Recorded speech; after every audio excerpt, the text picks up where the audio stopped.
తాకట్లో ఉన్న మీ బంగారాన్ని విడిపించి ఆ రోజు ఆన్లైన్ రేటుకి కొంటాం. Sharma gold company. నమస్తే, వెల్కమ్ టు సుమన్ టీవీ. నేను మీ సాయి. బ్యాంకాక్లో ఈరోజు వచ్చినటువంటి భూకంపంతో ఒక్కసారిగా అక్కడ పరిస్థితులంతా కూడా ఉద్రిక్తంగా మారాయి. చాలా బిల్డింగులు కుప్పకూలుతున్నటువంటి దృశ్యాలు సోషల్ మీడియాలో ఇప్పుడు వైరల్గా మారుతున్నాయి. అయితే బ్యాంకాక్లో వచ్చినటువంటి ఈ భూకంపాన్ని ముందే అంచనా వేశారా?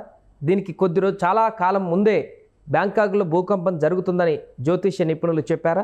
అంతేకాదు భవిష్యత్తులో ఇంకా చాలా భూకంపాలు రాబోతున్నాయనేటువంటి ఒక హెచ్చరికను ఇప్పుడు వారు చెప్తున్నారా? దీనికి సంబంధించి మనం తెలుసుకుందాం. మనతో పాటు ప్రదీప్ జోషి గారు, ప్రముఖ జ్యోతిష్య నిపుణులు మనతో పాటు జూమ్లో జాయిన్ అవుతున్నారు. వారితో మాట్లాడదాం.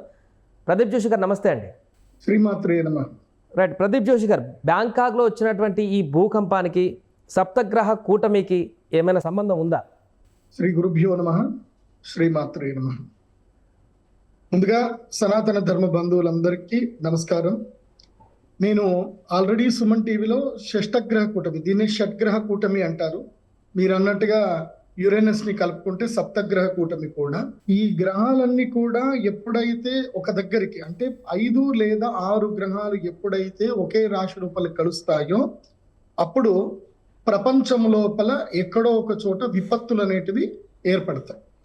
మనము 2020 గనక చూస్తే గనక పంచగ్రహ కూటమి ఏర్పడింది. అప్పుడు కూడా షష్టగ్రహ కూటమి ఏర్పడింది 2019 డిసెంబర్లో.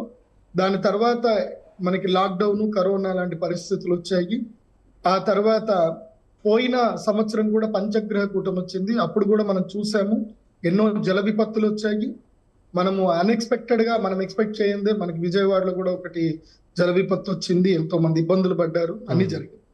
కానీ ఈసారి ఏంటంటే వీటన్నిటికన్నా చాలా పెద్దది. ఇదేమిటంటే దీన్ని షడ్గ్రహ కూటమి అంటారు.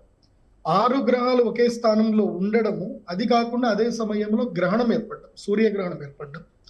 ఈ గ్రహణ ప్రభావం వల్ల ఏం జరుగుతుంది అని అంటే యూనివర్సల్లో గ్రావిటేషనల్ ఫోర్స్ లో గ్లిచెస్ వస్తాయి. ఇప్పుడు యూనివర్సల్లో అన్ని గ్రహాలన్నీ కూడా తిరుగుతున్నాయి. దేనివల్ల అంటే గ్రావిటేషనల్ ఫోర్స్ తోటి తిరుగుతున్నాయి. సో ఎప్పుడైతే ఈ గ్రహణానికి సంబంధించిన వేద ప్రారంభం అవుతుందో దానితో భూకంపాలు వచ్చే అవకాశం ఉంటుంది. నేను దీన్ని దాదాపుగా 10 ఏళ్ల క్రితమే రీసెర్చ్ చేసి నేను ఇంటర్నేషనల్ సాంస్క్రిట్ కాన్ఫరెన్స్ లో ఈ ప్రజెంటేషన్ కూడా ఇవ్వడం జరిగింది. ఆల్రెడీ ఈ సుమన్ టీవీలో కూడా జరిగినటువంటి ఇంటర్వ్యూస్ లో నేను ఆల్రెడీ చెప్పాను ఏంటంటే కనుక ఇది మంచి సమయం కాదు. విశ్వావసునామ సంవత్సరంలో షడ్గ్రహ కూటమి వస్తుంది. ఈ షష్టగ్రహ కూటమి వచ్చే సమయానికి భూకంపాలు తీవ్రతరంగా ఏర్పడతాయని చెప్పి ఆల్రెడీ ప్రజెంటేషన్ చెప్పాను. చెప్పినట్టుగానే జరిగింది. ఇది ఇక్కడితోటే ఆగిపోదు, ఇంకా సునామీలు వచ్చే అవకాశం ఉంటుంది. అది కాకుండా జపాన్ లాంటి దేశాలు, ఎక్కడైతే గనక తీర ప్రాంత దేశాలు, సముద్ర తీర ప్రాంత దేశాల లోపల అల్లోకల్లోలు జరిగేటువంటి అవకాశం ఉంటుంది. ముఖ్యంగా మొన్న ప్రదీప్ జోషి గారు, మొన్న కొద్ది రోజుల క్రితం దీనికి యాడింగ్ కొంచెం సిమ్టమ్స్ కనిపించాయి. జపాన్లో అన్ఎక్స్పెక్టెడ్గా ఎప్పుడు బయటికి రానటువంటి ఒక చాప లాంటి ఒకటి రావడం, లేకుంటే వేల సంఖ్యలో తాబేలు బయటికి రావడం, షార్కులు చనిపోయి తీర ప్రాంతానికి రావడం, ఇలా కొన్ని వింతలు జరిగినటువంటి సందర్భాన్ని కూడా చాలా మంది కోట్ చేస్తారు సోషల్ మీడియాలో. ఇవి సంకేతాలు ఏమన్నా చెప్పుకోవచ్చా మీరు చెప్పిన దానికి? ఇంకే సంకేతం ఏంటి, ఆల్రెడీ స్టార్ట్ అయింది కదా మనకి. ఈ రోజు already result number 1 result start అయింది కదా. సంకేతం ఆల్రెడీ చూపించడం. దీన్నే ఏమంటారు అంటే శకున శాస్త్రం అంటారు.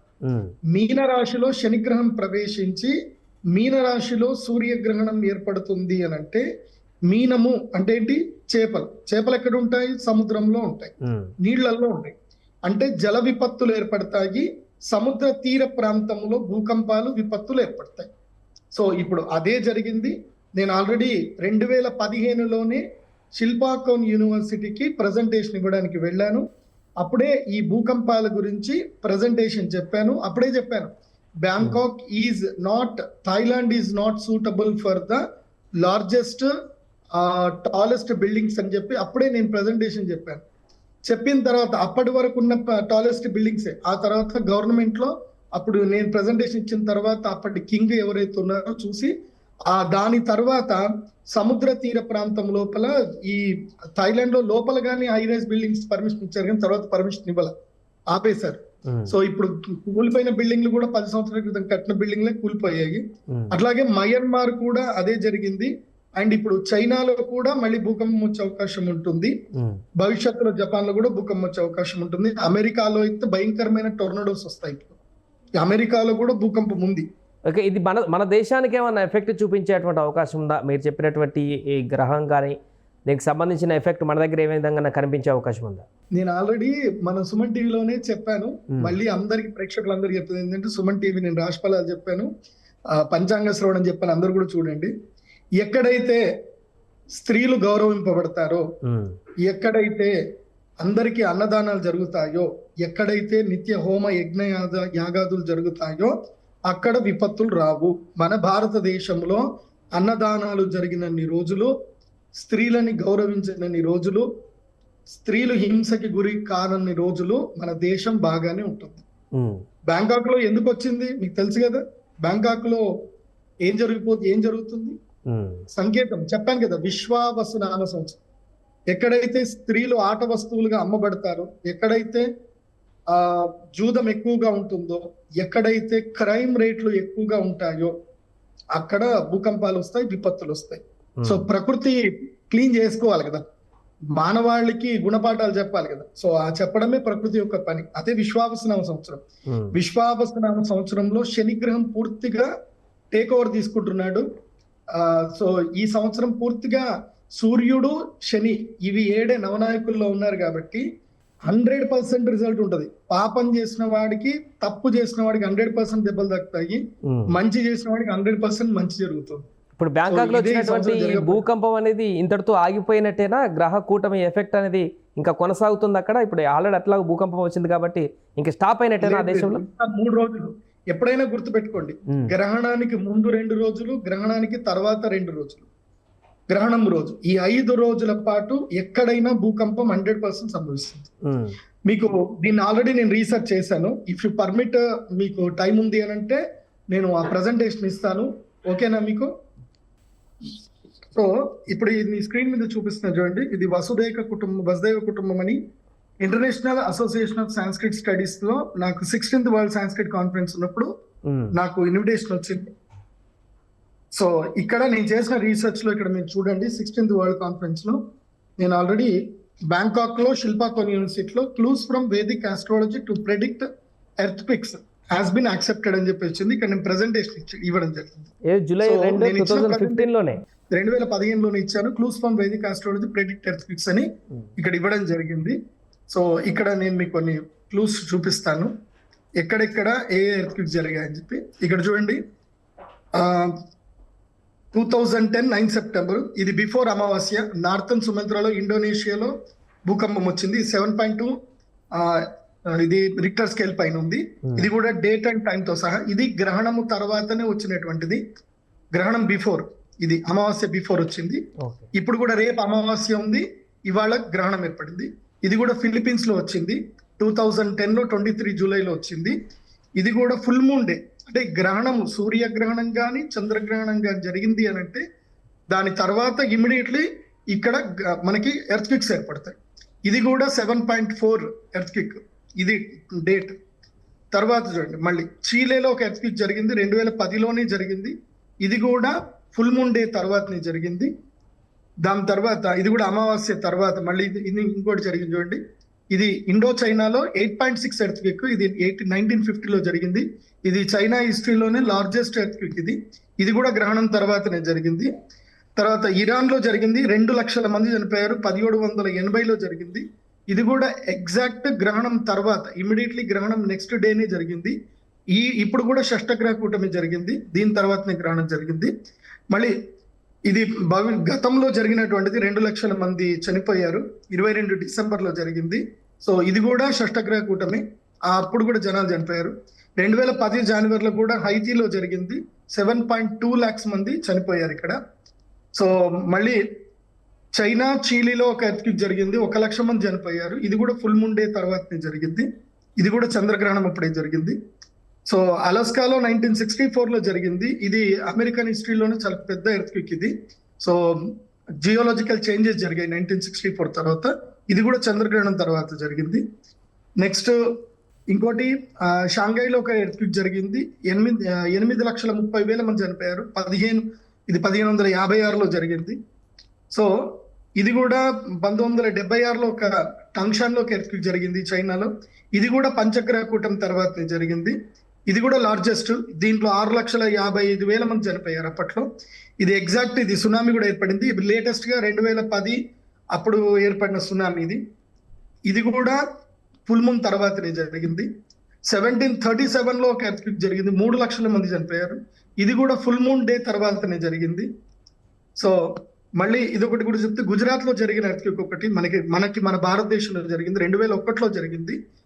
సో ఇది day after black moon day. ఇది కూడా సూర్యగ్రహణం తర్వాతనే జరిగింది.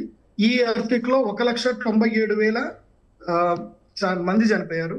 సో మనకి సునామీ మన భారతదేశంలో కలిచివేసిన సంఘటన ఏంటంటే 2004లో జరిగింది. ఇది కూడా చంద్రగ్రహణం తర్వాతనే, ఫుల్ మూన్ డే తర్వాతనే ఈ గ్రహణం, ఇది మనకి ఎర్త్క్వేక్ వచ్చింది. అప్పుడు కూడా చాలా మంది చనిపోవడం జరిగింది. చెన్నై అండ్ ఇండోనేషియాలో చాలా పెద్దనైనటువంటివి జరిగాయి. సో నేను ఇక్కడ చెప్పేది ఏంటంటే, how can astrology predict earthquake? By observing moon and sun lunar and sun eclipse days as well as full moon and black moon days based on planetary position, symptoms of clouds, behaviour of animals. So మనకి animals మనకి ఎప్పుడైనా మనకి చూపిస్తాయి. ఇప్పుడు ఈ భూకంపం ఏర్పడింది మయన్మార్లో, Bangkok లో భూకంపం ఏర్పడింది. దీనికి మనకి సిమ్టమ్ ఆల్రెడీ చేపలు ఇవన్నీ కూడా మనకి చూపించాయి, సముద్రం నుంచి ఒడ్డుకు చూపించాయి. ఎస్, సముద్ర తీరంలో ఒక పెద్ద భూకంపం రాబోతుంది అని చూపించింది. సో ఆ సిమ్టమ్ ఆల్రెడీ ఉంది. సో ఎప్పుడెప్పుడు ఎర్త్క్వేక్స్ వస్తాయనే దాన్ని కూడా నేను మీకు చెప్పాను. Where do earthquakes? 3 days before, after full moon days and black moon day. 100% after lunar and sun eclipse. అంటే సోలార్ ఎక్లిప్స్ జరిగినా, ల్యూనార్ ఎక్లిప్స్ జరిగినా 100% ఎక్కడైతే 4, 5 ఇంకా 6 గ్రహాలు ఉన్నాయంటే ఇంకా 100% డౌట్ లేదు, పక్కా ఎర్త్క్వేక్ వస్తుంది, భూకంపం వస్తుంది. So when sun or moon surrounded by a circle, మనము సూర్యుడికి కానీ చంద్రుడికి కానీ ఒక వలయాకారం ఎప్పుడైతే మనము ఆకాశంలో చూస్తామో, దానికి ఎక్కడైతే ఆ వలయాకారం కనిపిస్తుందో అక్కడ 1000 కిలోమీటర్స్ రేడియస్ లో 100% ఎర్త్క్వేక్ వస్తుంది. సో ఇవన్నీ కూడా నేను 100% చేసిన రీసెర్చ్.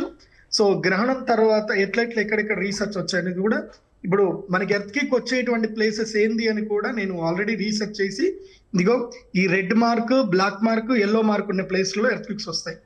మన అదృష్టం ఏంటంటే మన భారతదేశం అయితే లేదు, అండ్ మన హైదరాబాద్, తెలంగాణ అయితే అస్సలు లేనే లేదు. సో మనం బాధపడాల్సిన అవసరం లేదు. కానీ నేను తెలంగాణ గవర్నమెంట్ కానీ, ఆంధ్ర గవర్నమెంట్ కానీ, ఎవరికైనా నేను ప్రభుత్వాలకి, అధికారులకు నేను రిక్వెస్ట్ చేసేది ఏంటంటే, హై రైజ్ బిల్డింగ్లకి పర్మిషన్స్ ఇవ్వకండి. ఎప్పటికైనా భూకంపాలు వస్తానే ఉంటాయి. మానవ జీవితం శాశ్వతం కాదు, ఇళ్ళు మాత్రమే శాశ్వతంగా ఉంటాయి. తరతరాలు ఇళ్ళు ఎంజాయ్ చేయాలి. తొందరపడి హై రైజ్ బిల్డింగ్లు కొనుక్కోకండి. ఎప్పటికైనా ఎవ్రీ 30 సంవత్సరాలకి, ప్రతి 30 సంవత్సరాలకు ఒక్కసారి భూమి అనేటువంటిది రిఫ్రెష్ చేసుకుంటుంది. 120 సంవత్సరాలకు ఒకసారి గ్యారంటీగా రిఫ్రెష్ చేసుకుంటుంది. సో తరతరాలు హ్యాపీగా ఉండాలి అని అంటే అందరూ చక్కగా ఇండిపెండెంట్ హౌస్ లోనే ఉండండి. హై రైజ్ బిల్డింగ్లు కోట్లు పెట్టి కొనుక్కోకండి. మీరు పర్మిషన్లు అస్సలు ఇవ్వకండి. భూగర్భ జలాన్ని కాపాడండి. భూగర్భ జలాలు మీరు కాపాడని రోజులు, ప్రకృతిని మనం ప్రేమించిన రోజులు ఇలాంటి విపత్తులు జరుగుతూనే ఉంటాయి. మన అదృష్టవశాత్తు సనాతన ధర్మాన్ని మనం పాటిస్తున్నాము, అన్నదానాలు చేస్తున్నాము, స్త్రీలని గౌరవిస్తున్నాం కాబట్టి మనందరికీ మేలే జరుగుతుంది. సో ఎక్కడైతే స్త్రీలు, శిశువులు గౌరవింపబడతారో, అందరికి అన్నదానాలు జరుగుతాయో, ఎక్కడైతే ఆనందం ఉంటుందో, ఎక్కడైతే మోసాలు, అధర్మాలు జరగవో అక్కడ భూకంపాలు రావు.